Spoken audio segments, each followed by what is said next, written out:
Tandam chiang na mo April ni hlaili thongpang thar ngai ti ding in kanin som than na mai ngun thabor kasi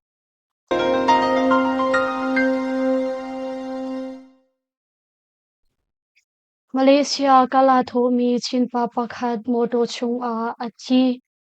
Malaysia kala tho mi chinram tidim peng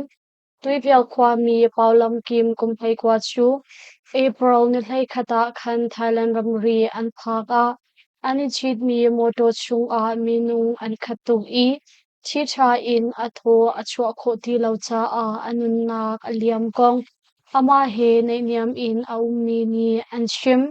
ani chit mi moto a hin minung an tam tuk ruang a thi tha in atho achwa khau ti lo I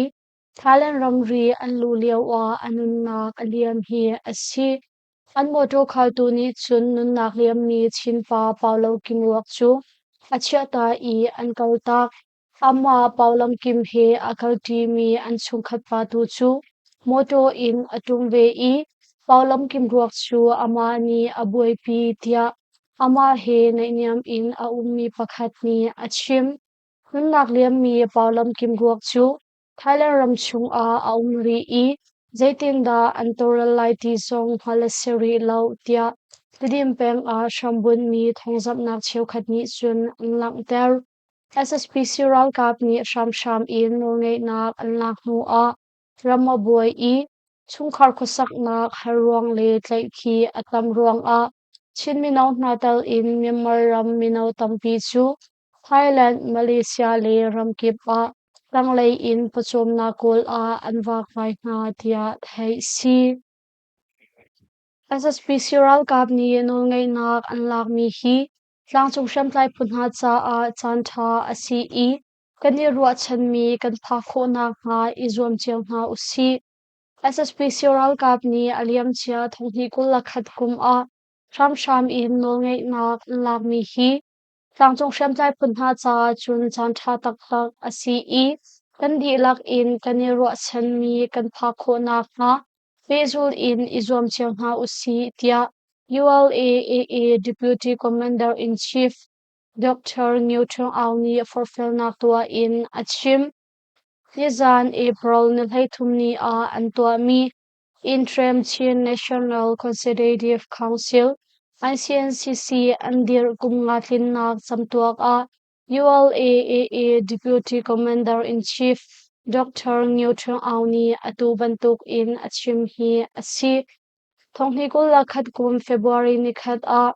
SSPC Ral Kapni Sham in Rampino Ngay Nak Lak Mi Hi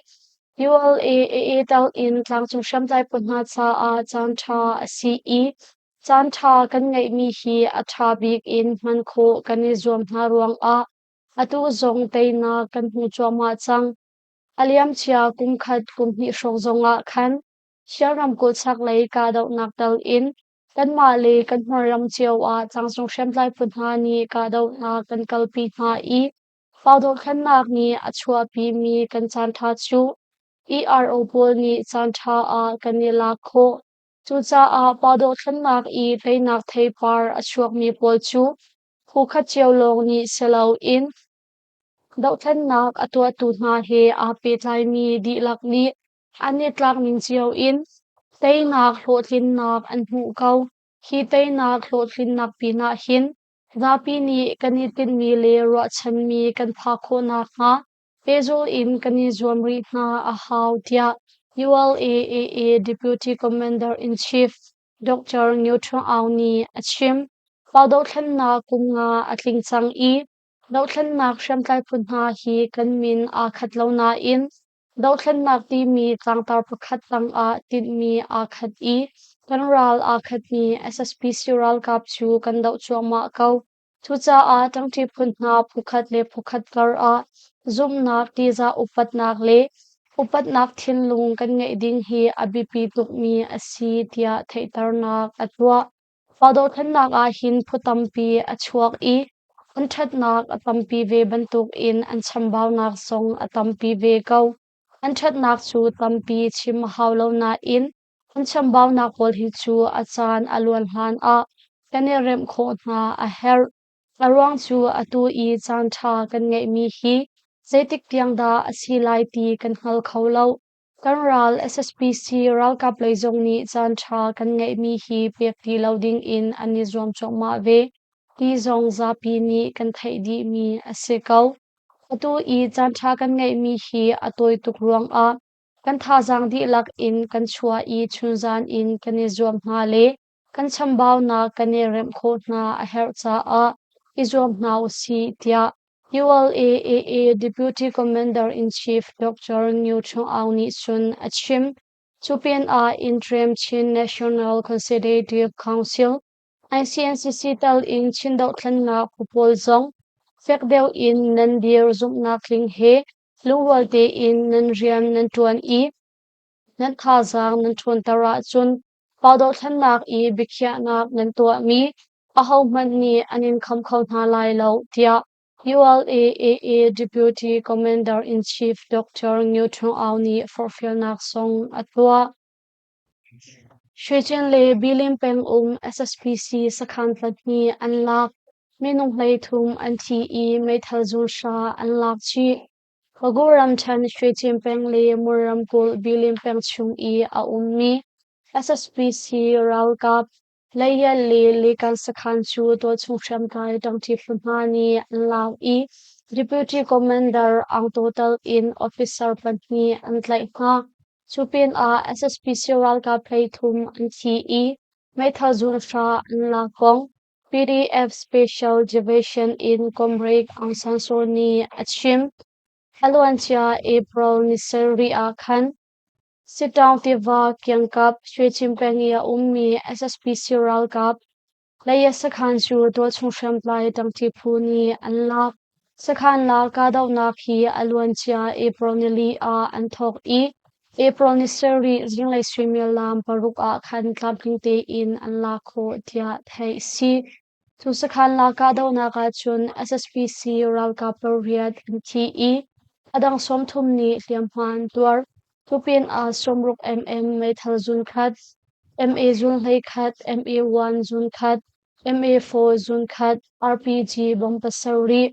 se mai thal kwan zeruk 5.5 kwan fang zanga somruk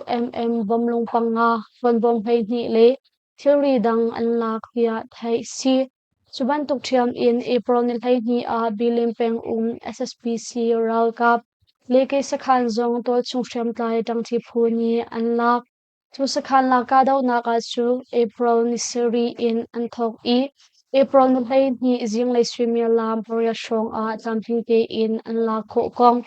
PDF Special Division in Comrade ang sanshani achim leke sakhan la ka daw na ka SSPC ral ka panga an thi I adang prashashong ni hliam hman tuar Chupin a SSPC ral kapsin in MA2 mai thal zun khat somruk pakhat somruk lungkul le lungkwa somli lungsom sari panga 5.5 sikon fang thongli le shamnam dang tampi anlak tia thai si chuka daw nak chu KNU Brigade 1 Command kutlang ummi KNLA Battalion KNDO ABSDF le dangti phufan dang pakwa hani an kalpi tia thai si pakhaw ku peng mialu kang khwa SSPC ni an khang I siang sang run tal in an khoning pi deng mang akang Maguiram chan pakhaw ku peng mialu kang khwa chu SSPC ral kap ni an ka I siang in tal in an khoning pi deng mang akang mai tha phupol an pe tlai na I an rak phan na in mai an hi kho lo kong tol chungmi ni an chim April ni hlei ni Zinglei Thawngchimnak lam pariat reng lo a khan mialu kam phungki siang in I umpuna kwarmi SSPC ral kap ni kuchung umnak in pol an khangcha a khoning pi deng mang akang tia thai si SSPC ral kap mai kang nak ruang a mialu kang khwa a kimchon nak siang sang run akang I SSPC ral kap pol kuchung an umri ruang a umnak in zaimasat arok kan thairi lo kan ruat nak a in zanga strong achiam lai kan zoom tia tol chumi ni an chim chupin a mialu kang khuchung a SSPC ral kap an umna kumpni strong asichang I khwami tampi chu khuchung a umngam lo in Thawngchimnak anzam hna tia thei si mongpeng zanga somriat khat battalion in SSPC Tharpathum Vietnam he mizapi sin anifon Vaguram Than mongpeng Kamaya zanga somriat khat battalion in SSPC Ralkap Tharpathum chu Maithazun khat li Vietnam dang he mipi sin anifon gong KNU Central ni Anthan Halwanchia April Nikwa Khan Mongpeng Chung ummi Kamaya zanga somriat khat battalion in Mangcho Min Khan kumkulle kumli Mangkang khat ko kumkulle Mang ka kumkulle kumthum ha chu Tangsu khwa in anzam Current National Liberation Army KNLA Battalion Porisin Hanifon tia thai si MA1 Maithazun khat Kwanbom pakhat Kwanfanglai sari he Current National Liberation Army KNLA Battalion Porisin Afon mi SSPC Ralkap Tharpathum na chu Current National Union Mongpeng ni Minung pakhat lunglom naklak som tangka singa chiao anpe na tia thai si Alwancha March Kulakwa zonga Khan Chauchi Peng Khamaya zanga somriat khat battalion in Sham in SSPC Ralkapa Lutaratong mi Mangcho Solwen Chu Current National Liberation Army KNLA Battalion Pakwasin K3 Maithazun khat Kwanbom Pali le Kwanfang Zakhat he Khoncha Chauchi Peng nul ngai tu ni lunglom naklak song siusha ampe kong thai si Sham in SSPC Ralkapa Lutaratong mi Adangpol zong Nanma he nei niam mi to chungsham tlai phunha sin Vietnam chia in funding KNU Current National Union ni Profil nak antua Thailand Memoramri SSPC Ralkap Sakhan Pakhat KNU ni anlak Karan Ramkul Hamburg Peng Metawang Maram Chung SSPC Ralkap Pyang Sakhan Chu Current National Union KNU Brigade Basari ni Anka Anlakong Toren Kadaw na Thonglang na Trampi ni Anshim Alwanchia April Zakhat nak Chunga Thok in Thailand Memoramri ummi SSPC Ralkap Pyang Sakhan Chu KNU le Tangti Phufan ni Anka Nizan April Nilhai Thum Tlampingte in Anlakho tia thai si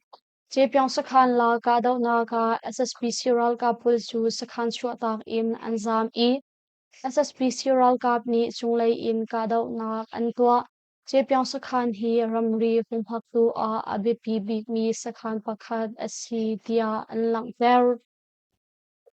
Thailand Ram Songkran Titoi Pui ni Hi Tiang motorcycle Chanswal Nak in Minung Somsari Pakhat Unti Thailand Ram Kumfatin in Anmanton mi Songkran Titoi Pui Ani Hi Nak Tiang Lampi Chung motorcycle Chanswal Nak in Minung Somsari Pakhat Anun Nak Aliam Minung Zathum Hai Sari ni Liamman Tuar Kong Thai si Alwanchia April Nisha in Heikhat Nimhi Chunga Khan Thailand Ram Chung Songkran Titoi Pui motorcycle Chanswal Nak Boizathum Somli Li Achuak Tia Nandam Nakzung in Deputy Director General Dr. Songprong Lansrita Wenni Nizan April Nilhaitum Athan motorcycle Chanswal Nak Atambik Nak Munchu Thailand Ram Naram kul chung asi vol history achuak ramchak lei ramkul patni asimi naram kul history le lampa minung history ti in andi lakfon minung somthum li ni hliamman twar chupin prachimburi khopi minung pali le Kisanu lo khopi minung pali ti in andi lakfon minung pariat anthi tia anlang der Alwanchia April Nilhai Khat Nikhat Chunglonga Khan Thailand Ram Chung motorcycle Chanswal Nak Voizen Hi Pariat Achuak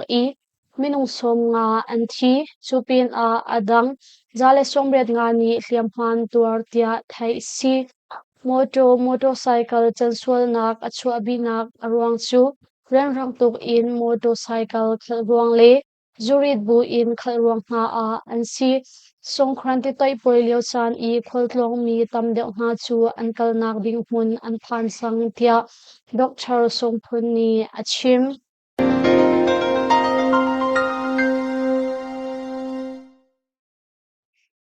lungmali post tha zang akan pe I